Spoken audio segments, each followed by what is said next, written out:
Hey there, hopped on for a little bit and saw that the server is about to come down for a patch, so I figured it was a good opportunity to organize a new round of message in bottles, and I will show how I do that. So first up, I've got this SOS case, and I want to make sure there is room for 100 of them in my backpack, so let's see if we do that. Cool, so now we have room for 100 of them. I just hit this to run, and it basically pulls out 100 SOSs from this SOS case for me. So that'll take like a minute and 15, 20 seconds. Cool. All right, so that's done. And my end goal is to put them all into this box. And so that'll be our organizer. I think it was 17. And so, yeah, this is now just going to put all of those. I guess we're queued now, so it won't open that box for 63 seconds or whatever it's going to take, but it's basically putting all of these into that green box. So once all of these are in that box, we're going to hit this, target that box, and it's just going to run through all of them, their serials and their names, which include their coordinates, and that'll all then be in the journal. So then we can do, the next phase of this offline, which is why it's conveniently what I'm doing while the server's about to go down. So we're going to say play. And then we're going to target this, and it's just going to rattle off all of the SOSs and their coordinates into our journal. Okay, so I think we're good there. That seems to have run, so now we can log out. All right, so that's what we need to do in-game for the first phase, I guess you could say. The second phase, we're going to have a Python script organize all of those coordinates on our behalf. So let's jump over to, we'll look through a couple things, and I'll just kind of show going through these file trees because you'll have to find this stuff anyway. So first we're going to find the journal in Ultima Online Outlands, data client journal logs, and then that'll be the very last one here. So 11:44 a.m. my time. Let's grab another window here. And then the next part of this, we're going to drag that journal into creative MIBs journal. So I don't think I need to delete this, but I'll delete it anyway. That's the old one from the last run. Should be able to drag that into there. Actually, let's do a copy because this one wants to have admin rights when I'm doing stuff with, moving files around in the Ultima Online Outlands folder. Okay, so now we got this journal in here. Let's pop open, let's pop open this and take a look at what we're doing. All right, so this is the folder we're working with. This is the journal file. This is what will be the output there. So we can go ahead and delete this for the moment, just to show sort of how it's working. This was the script that we just ran in Razor.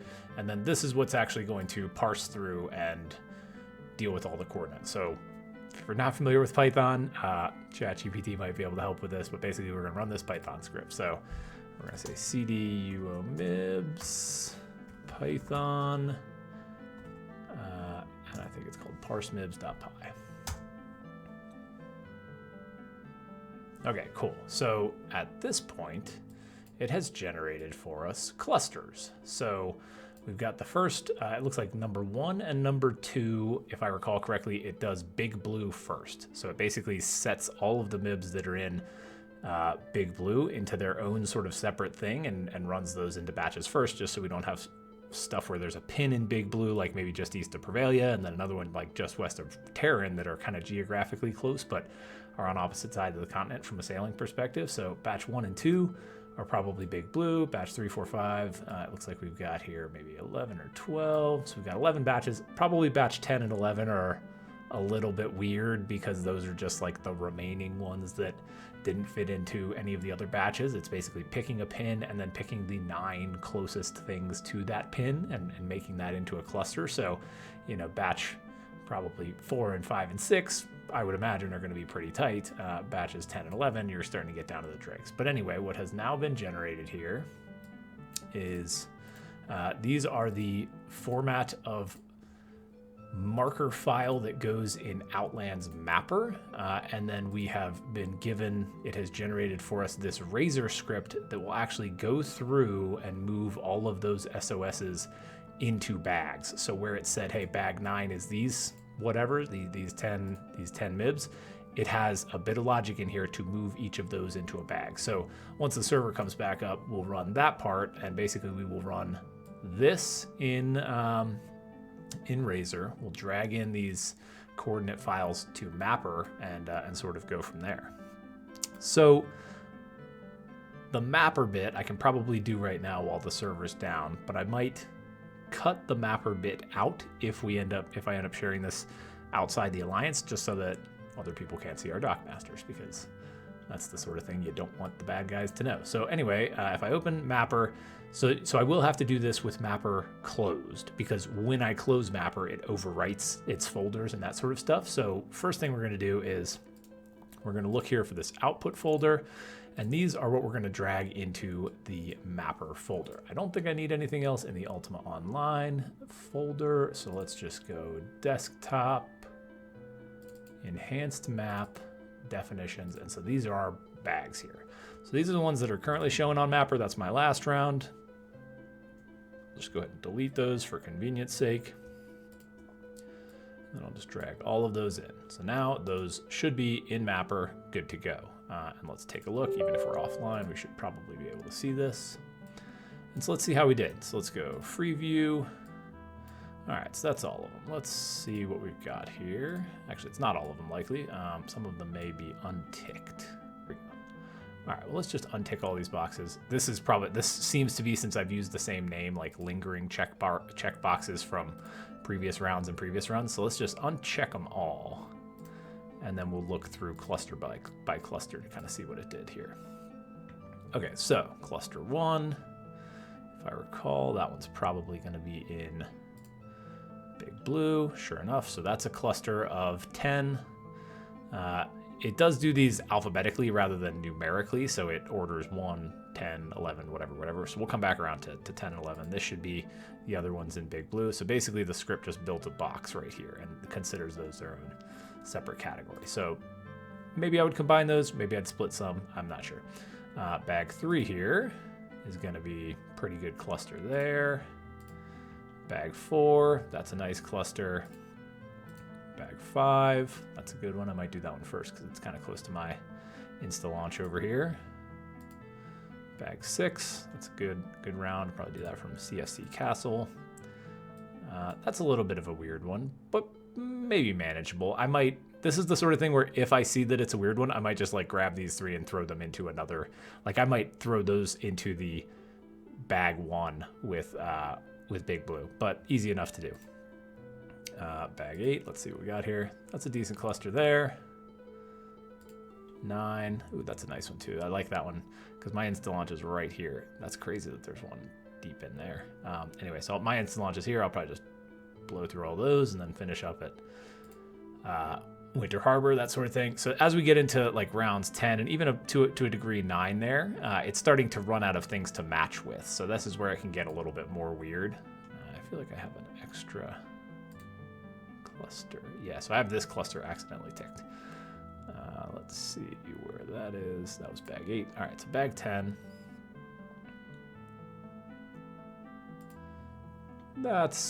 Yeah, I would probably actually drag these 3 into that bag 9 one, just so that I can hit all those on the way down from Winter Harbor and then run these as a little cluster.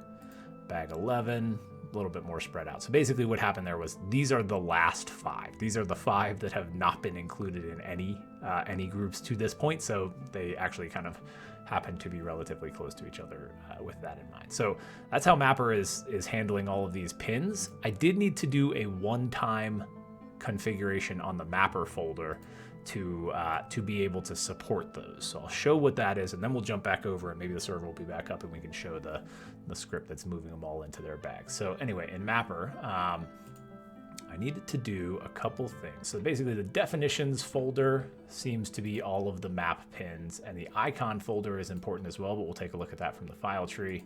I needed to go into, so if this is my enhanced mapper folder, just like we download it from Discord or whatever, I needed to go into config XML, which I'll close some stuff down just to make this nice and clean. In config.xml here, I needed to add these, and this basically tells Mapper that it should accept these new categories where we were able to kind of click through here and see bag 1, bag 2, bag 10, whatever.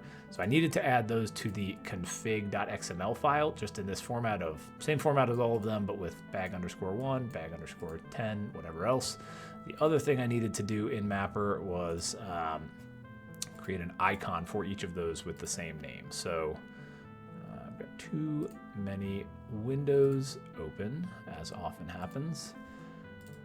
So in this icon section, we needed to create bag1, bag2, bag3.png. And so I just used, I don't remember what icon that is, but it's one that looked pretty visible. Yeah, I used the interest icon, and then I just copied it 10 times and renamed bag1, bag2, bag3, whatever. So that's what we did with Mapper to basically get it so that we have all of these, you know, kind of pins that we are now going to be able to just sail our boat directly over to that point. And then when I do this one, for example, if I, you know, if I'm coming through here and I'm on bag 3 and I say I've done the one that starts with 1917, I can just, or 1953, I can just hover over it and then I can untick that and it just goes away. So as I'm going through even an individual set, I can just be removing the ones that I am finishing up as I go. All right, so with that, we're done with the Mapper side. I'll jump into the game and see if we are back online and able to run the last bit. Okay, we're back. So what we're gonna do now is in this output folder, we just dragged all of the Mapper pin files into Mapper. So that's fine. Now we are going to take this process bags razor script and we're basically just gonna run it. And so I will need, so this is our big bag of MIBs. I'll make a little space here. This is probably not necessary, but just for my own sort of organization purposes, I'll drag some of these out of the way. I will need 11 bags to select that it will then put all of these MIBs into. So I guess they're SOSs at this point. So let's say we're going to take 11 of these. I kind of like to do them as 3x3 grids. I find that that's the easiest way to, oh, what are we doing here? All right, so we can do 3x3 grids.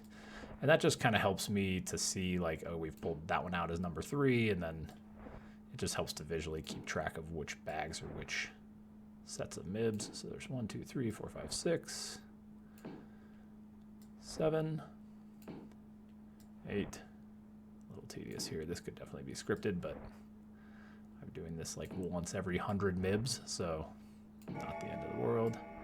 All right, so now we have 11 bags and we have our main thing, our main box with all of the MIBs in it. So now we will grab this. This is just what was programmatically generated by our script.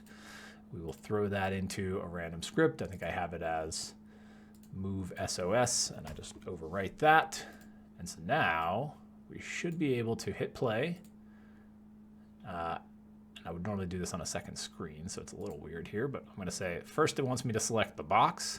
Now it wants me to select bag 1, bag 2, bag 3, bag 4, bag 5, bag 6, 7, 8, 9, 10, 11, and off it goes. Now we see these MIBs all starting to be placed into bags, and those bags are ready to go. Now I could just jump over, you know, I could grab a bag. I could say, all right, I'm taking bag 2. I tick the box for bag 2 over here in Mapper, and then I just pop on in and sail to that spot. Cool. So there it is. It's all done. So that's bag 2 with those last big blue ones. So those first couple are big blues. This will be bag 6, bag 9, whatever. One thing I'll mention in the script is you can change the batch size here. So if you wanted these to be in batches of like 5 or 3 or whatever else, you could definitely do that. You would just modify the batch size, and it should keep the batches to that size, with the exception of like the weird, you know, the remainder in big blue and the remainder at the very end. They should all be whatever size you specify here with the batch size. So I hope that was valuable. Thanks for watching.